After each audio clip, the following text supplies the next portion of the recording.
Should I have it oscillate? No, probably not. Oh my gosh, our big messy room. Can you scoot over? Yeah. Now everybody's gonna know that we're not clean and neat. I don't think it was ever really a secret. Yeah. Hey guys, welcome to the video. I am trying to fix my hair. I'm running late like always. Like as you guys will get to know me a little bit more and more, like as we do these live streams every Thursday, you will realize that I'm not going to be on time. Never. For a single thing ever. Yeah, I'm pretty happy that this was not too late, but I'm going to share this onto Facebook real fast. Can you check your phone and make sure it is visible, like public? I just want to make sure. How do I share? Every time I try and share this, I mess up too. Okay, right there. Hi, I am sharing this real quick to Facebook, and I will get the video started. So bear with me for just a moment, guys. Not necessarily. Yeah. Okay, cool. All right, share.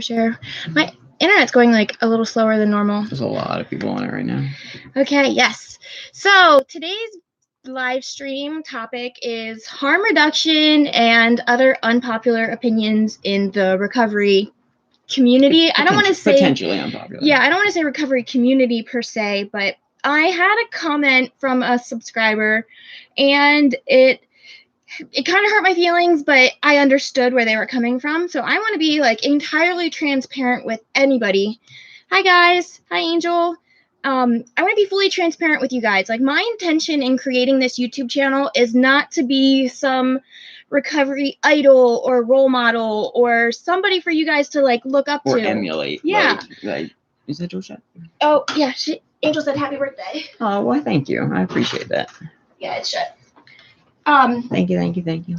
So I'm not trying to be like somebody for you to aspire to, and I'm not trying to say my way of recovery is perfect or ideal or best. I am just trying to be in recovery with all of you guys. I just want to be another person in recovery. And share your story. Maybe it can help somebody. Yeah, and in doing so, I want see, look at all the people who love you. Appreciate it. So all the I wanted to be fully transparent about my recovery, which is that I personally am not, I guess, abstinent based in the sense that I do drink occasionally, but very rarely. Rare. I honestly like. It's not that I don't enjoy drinking. I don't enjoy getting drunk.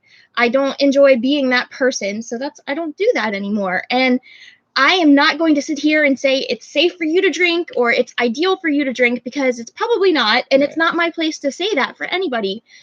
But I don't want you to get this idea about my recovery that I'm perfect or that I think I'm perfect or that I know everything. You never claimed to be, so. Yeah. I don't want to be. Oh, sorry. It's okay. Shake the whole computer. I don't want to be like, I don't know. I don't want to be above you guys in any way. I want to be equal, and I want this to be a place where we can all feel included. And not everybody's going to be in recovery the same way. There are going to be people here that are 12-steppers. There are going to be people here from Smart Recovery. There are going to be people here from therapy, like me. No recovery. Exactly. Like yeah. Or no recovery program. I know a lot of people that I've met that I used to use with, or I knew that they used around the same time that I did, that they just don't do that anymore. Hi, Elizabeth. You love her channel, hubby. Been on subs for 10 years. Yeah. Yeah. See, and you also drink. I don't drink, like, I mean, in all honesty, when I first got out of jail, I was a lot worse with my drinking, but then I found Suboxone and kind of started working that program, but I'm blessed with a hatred for the taste of beer, so congrats on no drinking for 6 months. That's great. See, and I want everybody to feel completely welcome here. If you do drink, if you don't drink, if you smoke weed, if you don't smoke weed, I'm not going to sit here and be like, I don't want you to be doing hard drugs, but I want you to feel safe here. I want you to find recovery, and I want recovery to be inviting and open, so that if someone is struggling and is still in active addiction, I want them to feel like they can come here, find people that they can talk to, and then get on that road. Right. But if we make it like this completely exclusive community where you can't do anything at all and it's just bad, I just don't like that. So, Crystal, Another person on that, 2 years and 7 months clean. Congratulations. It's like only you know what like your triggers are, and it's important that you identify your triggers, and if drinking is one of them, don't do it. If it's not, then okay. Congrats, Amber, on, what did it say, 6 years. Oh, that's great. And Danielle, 17 days. See, that's awesome. That's really awesome. And to me, all of that matters equally. All of that is amazing. And today's the only thing that really matters. That is true, as cliche as it is. Like, today's all we really have. Yeah, we don't know what could happen in our sleep. We don't know what could happen as we leave this room. We don't know anything. And I think it's very important to focus on what you're doing right now. And a big part of recovery for me is just trying to be a better person than I was. Not like I have goals. You should always have goals in recovery, but you have to just work on being a better person. And if you're not nice and if you don't have a good heart, like, it's going to seep out into the rest of your life, your recovery. It's just not going to be pretty. But Greg and I were talking, and we wanted to talk about harm reduction because every time I read, I stop talking. We want to talk about harm reduction because the video I talked about shooting Suboxone or Subutex, that is a very sensitive topic because I talked about ways for it to not be so dangerous. Yeah, you will eventually get to the other side. So trying to mitigate some of the really serious health effects that IV drug use can have, like, you will thank you for not killing yourself as badly as you could have. Good job, Megan, or good luck, Megan, with your new MAP program on Monday. I hope it goes well. And thank you, Anthony. 6 months is awesome. Oh, it's Rose's son's birthday.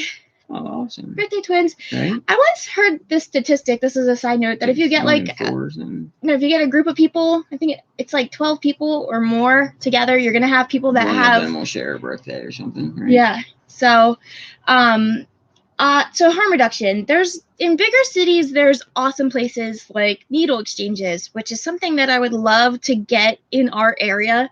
We're a very small town and we don't have any of that, but needle exchanges are popular.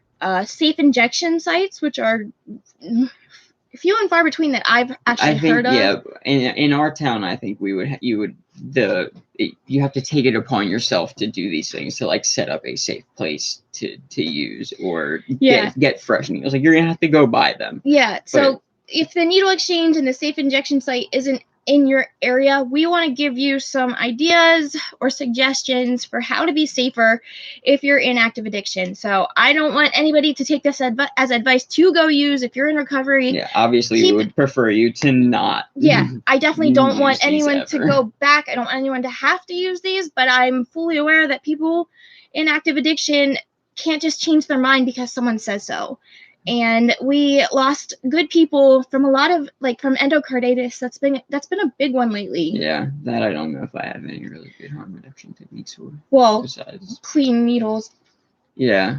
That's what causes it. So bacterial infections are very dangerous. So it's very important for people to make sure that you're trying to maintain your health, which is not something that you think about when you're using. I personally don't know how hard it is to get. I mean, you can buy a box of 100 needles for pretty cheap, and really they're supposed to be single-use things. Like, I remember times where I used the same needle for a very, very long time. So, and it's not good. That comes with dangers like abscesses, infections, just pain. Like, it hurts. It's spreading disease between you, someone else, that endocarditis, that's that bacterial infection in your heart. There are so many things. Needles. Danielle, I will message you back. I'll check my DMs then. And Rose says she's getting a tattoo for her son's birthday later. That's pretty cool. Yep. Okay, sorry, I was reading. So I think that it's very important for us to be upfront and honest, because when I was using, I didn't know about endocarditis. I didn't know about abscesses until I saw someone with one. I knew that you could get hepatitis from a dirty needle, but that's all I knew. Yeah. And I feel like people don't understand. So when you're doing things like I talked about in my last video, where you are abusing pills, there's so much filler and stuff in that you really shouldn't be putting into your body. And hey, Nicole. And it's very important for you to make sure that you are, like, honestly, don't put it in your body. That's try not number one, that. always. I'm going to say that a million times throughout this video. Please don't ever do any of these things unless you're in active addiction and stuck. I want the best for you, but I want to be real with you about this. So some things that, since Narcan is so available these days, I think that every person in active addiction especially should be carrying Narcan with you. Yeah. So most of the situations that I've known about or that I've experienced personally with friends overdosing, we could have saved this. Everything could have been better if we just carried that. And now it is so much easier to get. It's so important for you to pick it up. Like if you're in the car getting high, you could literally have Narcan on your lap. Like, so if God forbid you do fall out and someone comes to the car and is like knocking on the window and they see that Narcan, they can save your life. Like, they don't have to guess what happened. Like, if you don't want to die, why not? You know what I mean? And when it happens, I remember when my friend, I'm going to talk about my overdose experiences in a future video. It's going to be one coming up probably next week. And I didn't want to tell the EMT what happened because my parents were there. And I'm trying to tell them without telling them. And it's like, I wish that at that point in our lives it was available, but it's not. And it's such a it's so awesome that you can, in Pennsylvania, you can print off a prescription for Narcan and take it to your pharmacy. Your insurance has to cover it, so it depends on what it is. It can be a couple dollars, but. Bye, Nicole. So beyond just the using and sanitary things, there are things you can do too. I read that there are, at the safe injection sites, they come with test strips, so you can test what you're actually using. But like I mentioned in my last video, you can find that out on your own. You can get the Marquise reagent. There's reagent test kits that you can get, one that's like a single thing, and you can get like a general idea of what you have.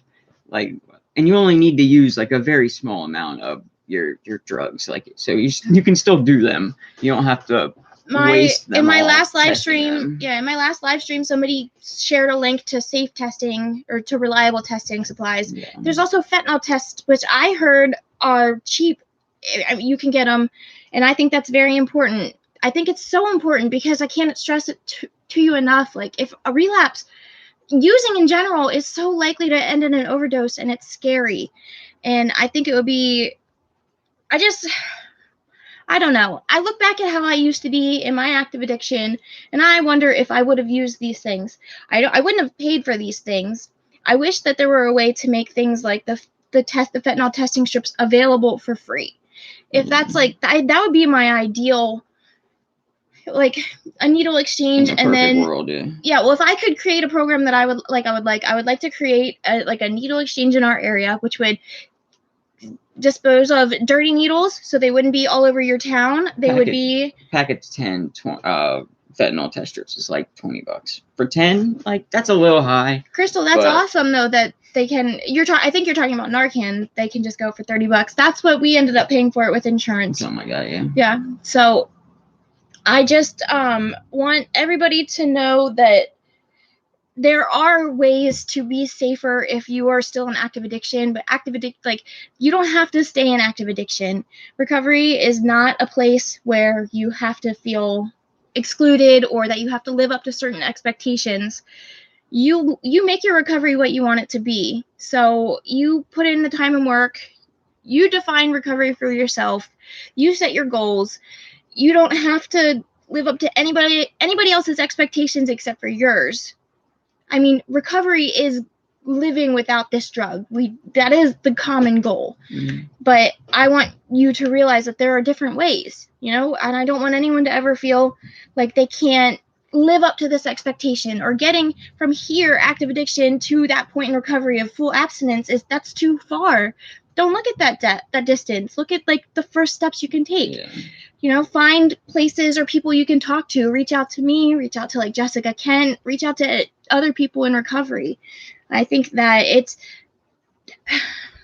I wasn't educated enough in my active addiction. I knew how to use I didn't know the consequences. I didn't know. And when you're in your active addiction, you're so busy trying to get drugs. Like, education isn't necessarily the first thing on your mind, but it's those times when you go into recovery for like short bursts, something like that, you should be able to educate yourself a little bit more, maybe. Yeah. Like, use that time super wisely, like in rehab, and like try not. Well, social media is something that didn't really exist when we were in our active addiction. It did. MySpace was a thing, but I feel like now people are more likely to share videos and information online. You can move the chair. It's not a comfortable chair. Do you want to switch? Yeah. But I think it's so important for people to keep advocating, and I think it's important for us to talk about all of it. You know, the good, the bad. Obviously, we want to share our stories about the bad so that hopefully someone else doesn't have to live in that. But yeah, I've also, another important thing that I've been learning is that I think Boston is where I read about it, but emergency room departments are now offering medication like Suboxone or Subutex, or I don't think methadone, but I think it's Suboxone, and then they set you up with an outpatient clinic, and they give you enough prescription, I think, to last 2 or 3 days, and then you're supposed to go to the outpatient clinic. So that's amazing. That's a thing you get the addict in When that they're window. ready. Yeah, Yes. that window where they're ready. That's so small. Like, it's so important that we don't turn people away in that moment of strength. Or Jessica Kent and I were working with one of her subscribers wants to get ghost. That's a Buddhist concept. The hungry ghost. I knew what. The latest comment. The realm of the hungry ghost. It's a book. I will have to read it. I think, Angel, did you just share a video by him? Because someone did, and I clicked on it and put it on my watch later, but I didn't watch it. By Gabor Mate. I'm bad at reading that. But we were trying to help this person who wants to get into MAT, and the route she was looking at was Suboxone, but they're prescribed a benzodiazepine. I'm not going to give out which one, but you usually don't want to mix a benzo with an opiate, even though respiratory depression. Yeah, because it could cause respiratory depression and lead to an overdose.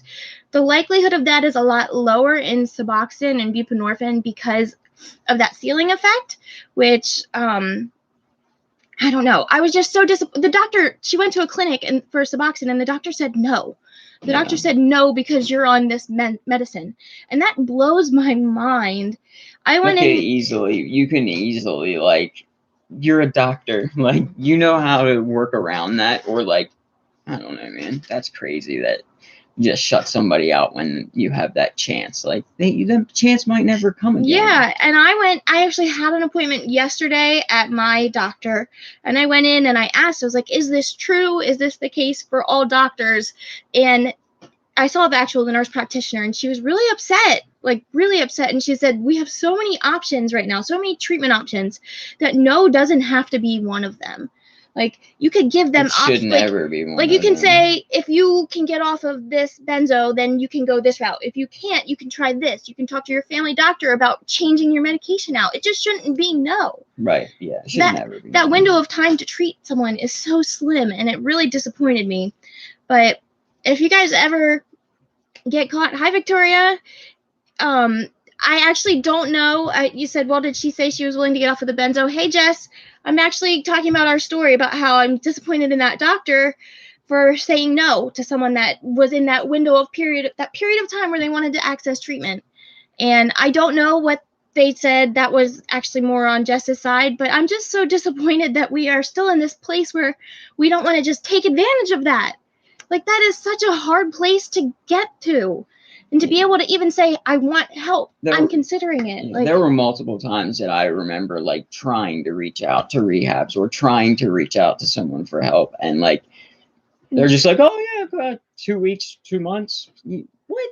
Do you remember the time in Williamsport? It's never going to happen. Yeah, in Williamsport, we were away at State College. It had a methadone clinic, and we called to talk to someone about that, and she made it sound, she was so mean. We didn't even get transferred through to the clinic because she was just so nasty about it.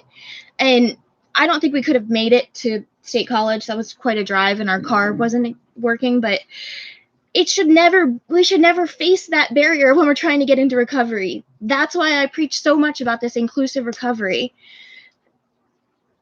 she will get help and still working on it. If I can help in any way, Jess, you let me know. I will try. But there's it's just, then there's also the time in South Carolina when I needed to start on Suboxone, and Greg called around for me, and there was 2 clinics in the entire state of South Carolina, and one of them wasn't taking new patients, or it was crazy. They were full up or whatever. She is willing to switch from Valium to something else, so that's good. That's what my doctor suggested, that if she can switch to a different type of benzo, it depended on a lot of things, like what she was taking it for, what the dosage was, all that stuff. I didn't have those details, but that's awesome.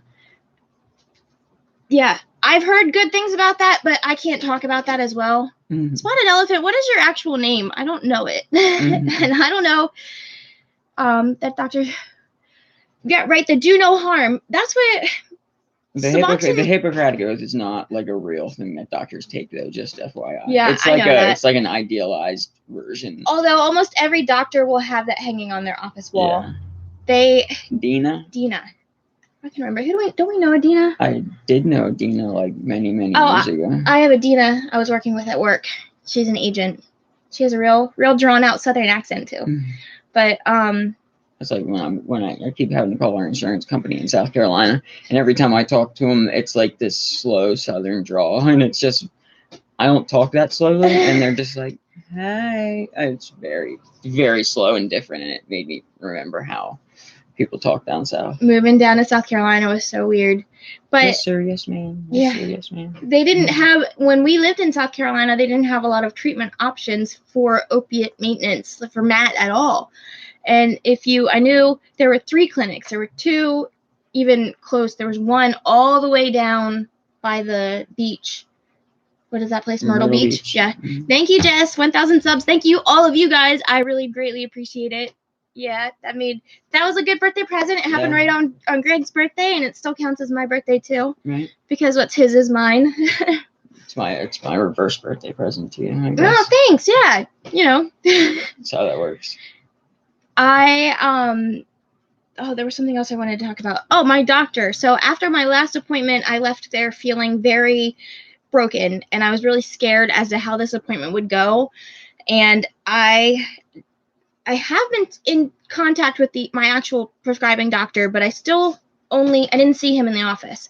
I only see the nurse practitioner, which really bums me out because I really think that I should be seeing the doctor more often. At least every so often. Once every 3 to 4 months, Yeah, I don't think you've once a seen year. him I haven't practice, right? The last time I saw him was when I went to that speaking thing with him. So it's been at least a year. And that was an extracurricular thing that Yeah, I saw him outside of work. So I did reach out to him because I am trying to get a public speaking thing going at the local high schools, and my high school art teacher is helping me, and I'm super pumped about it. And I have to meet with the principal, but she thinks I should have a letter of recommendation. So I reached out to my doctor, and via his cell phone, because this is a business matter, I guess. And I didn't talk to him about the stuff in the office, what was going on with the nurse practitioner. I felt I'm going to be meeting up with him soon, and I'm hoping to do it over coffee or over lunch. And I'm definitely going to mention it, but I didn't want to do it while I was trying to get this because I really want this letter of recommendation. I really want this speaking event to go on, and I'm still in their practice. So I went into the nurse practitioner yesterday. She acted like nothing happened. She literally asked me the same questions that she always asks. Any problems with the Suboxone? Any headaches, nausea, diarrhea? Literally says that every time. And I'm no. Took my blood pressure, took my urine, didn't say a word about how our appointment ended last time. Yeah. And it was rough. I was heated. I was speaking loudly, crying. I was trying not to yell, but I was definitely crying. I was angry crying like I always do. And so she didn't mention any of that. She didn't ask me how are you doing on the 2 milligrams less? How did you get through the last month without your medicine? I honestly don't think she realized doesn't understand the impact that her decision to do a thing or not do a thing has, which is that's scary. Yeah. So I want to read some of these comments. Been on methadone for almost 10 years now. Yes, that's awesome. Congratulations. And yes, Christine, I am really looking forward to working with the youth. For a long time, I wanted to work with people in active addiction, and I still do, but what? Yeah, it's an Ave joke. Okay. I appreciate that. I still want to work with people in active addiction, but like, I also want to protect my recovery as much as I can. And as you guys can see, I'm an incredibly empathetic person, and I put my heart into the people I love. And I think that working as a drug and alcohol counselor might be too much hands-on. You would burn out. She would care far too much, and it would hurt you so deeply if someone were to go back out. I think that. Yeah, and I am fully aware of this. So, hey, Jess, we were thinking about doing turquoise. We were actually just looking at that. I had blue hair for a while. I had red hair for a while. Or yeah, green hair. You had green hair, mine. red hair, and blue for a little. I've had colors. I've had lavender, like purple for a while, and then now Orange, the orange pink's growing out. But I lost my train of thought. Surprise. Oh, working with the addict, like the addicts themselves. I know myself, and I know that my recovery needs to come first. So that's why I'm trying to focus my efforts on like possibly the judicial law reform, making sure that math's accessible in drug courts, or working with the kids of addicts, working on creating programs in our area, like possibly the needle exchange. My friend Michelle was talking about that. Hi, Kristen. Bye, Candy Girl. Right. I'm so glad so many of you guys got to catch the live streams too. Oh wow, 30 people, that's so amazing. Yay. That just made my night. Yeah. So I have some really cool future videos coming up. I've already talked about my harm reduction things that I wanted to mention earlier in the video, but so one of the most simple things is if you're using with someone else, like if there's two of you, like maybe stagger your like the time you get high by like 5-10 minutes. Yeah. Like, so if that one person does fall out, the other one is there to maybe help. For those that are just coming in, I was talking about like unpopular opinions or harm reduction techniques like in recovery. And if you want me to mention any of those again, I can. You can watch the beginning of this video. I just wanted to make sure that everyone knows that I want this to be a very inclusive place, and there's not going to be any judgment here. I'm not going to encourage anyone to go out and actively use or drink or do any of that, but I want you to always feel safe coming here and finding people that will support you. Because if we make recovery as inviting and open as we can, more people are going to be more likely and more inclined to join us. To stay. And for the people that are in active addiction, I would hope that you would get clean, and I will help you if I can, but there are things you can do to be safe or be safer.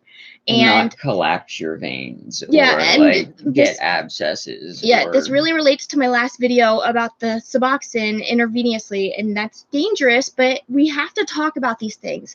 There are reasons why people don't like Suboxone. There are reasons why people don't like Subutex, because their family member or themselves have had a bad experience with it. And if we don't acknowledge these things, it's going to be bad. Like, we have to show these things. We have to talk about all sides of these topics. So if you guys want me to ask anything, yes, I did, Heather, talk about safe injection sites. And I was talking a little bit about the fentanyl tests, which you can buy online, and the other tests if you're doing other types of drugs. Like, if you do anything, honestly, if you do anything these days, please test it. You should really have one, because they're super easy to use. They can tell you so much about what you're putting in your body and potentially save you from like some people nasty, are overdosing from stuff. People are overdosing because they're doing coke or they're doing Molly or whatever, and it's just like, test it. What's it gonna do? What's it gonna hurt you to test it? So a good friend of mine who has struggled with addiction was clean for 7 years from meth. She started using again. I don't know what to do, how to help her. I mean, Megan definitely has a couple videos on like how to help an addict and stuff like that, and like the things that you need to do. So I do definitely check those out. But I would say that, I mean, I'm going to assume that you 100% know that she's using. So what happened in my situation was we played this dance. I danced with my family where I thought they knew I was using, but it was all based on assumptions, and no one actually had that tough conversation. And I think it's really important for us to talk to the addict straight. Be like, this is what I see. You know, I wouldn't point fingers. Oh, thanks, guys. I wouldn't point fingers or do anything. You know, don't be accusatory. You want to be firm, but real. And if you help them, for example, if you buy them food or you go out to eat and you're paying for stuff and you see them, just acknowledge what the elephant in the room, you know? Yeah, once they know, you know, there's a whole lot of avenues that unlocks a little bit. And like maybe if they've been clean for 7 years, they probably have a fairly decent support network that you might want to like tap into and see what they think, you know what I mean? Yeah. Stuff like that. And then, so if it's been 7 years, it's like, what triggered that kind of relapse? That's also important because you have to figure out how to help. It's more than just getting them clean. It's more than just getting them to stop. Yeah, there's probably a reason they went back out. Yeah, and I also think that it's really important for you to set personal boundaries for yourself. So define what you think enabling is, or define how you want your relationship to go. I say, I don't want to give them money for this. I don't want to ever give them money. That's your personal boundary, and you hold to it like it's your life. So it doesn't matter if one time they come to you and they just need $5 for gas, like, you don't ever give them money. Yeah. And when you set your boundaries, you have to enforce them, but they're there to protect you. Well, and like, she may have slipped. Like, it doesn't have to be a full-blown relapse. Like, if she knows there's people that care about her, like, that people are not going to be like, oh, you're just a screw up. Like, no, slips happen. Like, we're here for you. Like, you know, obviously moving forward, becoming a meth head again is probably gonna cost you everything. So she said, think really hard about it. You know what I mean? Like, she's worried I'm mad at her, and you do feel mad, as you should. You know, and disappointed. That makes sense. Her husband brought it home, she said. Well, but she needs to know that there's still people that like love her, and will fight for her to. When she's making the right choices, you'll be there, and it sucks, but it's hard to love an addict, so good luck. And if you need anything, you can always DM me on Instagram. My name there is the same as it is here, Megan F. I have less experience with meth, but honestly, addiction is addiction. And when it grips somebody, it like really takes them. So, but yep. Sorry, my phone was going off. So yeah, so today is Greg's birthday. How old are you? 31. So I'm like cheesing, but I'm going to be 33 next week. So, yeah, it's weird. I tried to buy him an ice cream cake, birthday cake after work, but they stopped selling them at the store that I went to. So, the expectation that is on me when it's my birthday, I really do. I hate. It's like, I'm not a sociable person. So, like, to just have my phone blowing up with people, like, reaching out and saying happy birthday, I'm like, thanks. Like, he interacts with you guys more than he does anybody on Facebook. Thanks. So he's been afraid of his Facebook messages or like his Facebook notifications. Right. But thank you all for the birthday wishes. I do appreciate them. Us addicts don't conform. It has to be our idea, but don't give up. Right. As long as she's alive, there's hope. I'm not gonna do it. Yeah. But yeah, as long as she's alive, there's always hope. And as long as you convey that, I think that's really important. I think that'll help. I hope it does. But definitely keep your personal boundaries in check and take care of yourself, because it's hard. Yeah, man. And life after 35 has been better than ever. I know. I'm excited as we get older and Emerson gets to be like cooler and cooler. Like every day, this kid is so cool. He said, he asked for tacos and he didn't really want to eat the taco. He wanted cheese, so I got him a little bowl of cheese and I put him in his seat and he said, "Oh, that's very nice of you." It was very cute. He's just becoming. It's like every now and then you'll see this big like. It's a cognitive leap. Like he makes a leap. Yeah, and he's just suddenly so much older than he was a week ago. He also just outgrew his slippers and. Like, just overnight. One day he was in these little monkey slippers, and then the next day I couldn't even get his foot in it. Yeah, man. It's crazy having kids. But I just want him to be taller than me. That's all. Oh, yeah, taller than me, too. 5 feet tall. It's not that... It's not a hard bar to pass. He's already halfway there. But, yeah, I was going to probably end this one early tonight. I appreciate all of you guys coming and hanging out. Mm-hmm. And I will be here next Thursday. It's my birthday, so hopefully y'all are here, too, because... I'm sure you'll get more people showing up. I have some really great videos coming up. I have an interesting video about why naloxone is in Suboxone and like what the purpose is and how it functions. And I'm super, super pumped about that video. Yeah, because I definitely had like a slight misconception about it. So Me I too. think it's a widely held misconception. Yeah, and I have a video coming up about overdoses and how they have affected my life, how they have how I've experienced them, how I've witnessed them, and things like that. So I'm pretty excited for the next couple videos. And Greg thought about great videos for our On Wednesdays We Were not oranges, but yeah, I love you guys. We will see you next week. We're gonna go enjoy the rest of his birthday. Yeah, thanks everybody. Bye guys. See ya.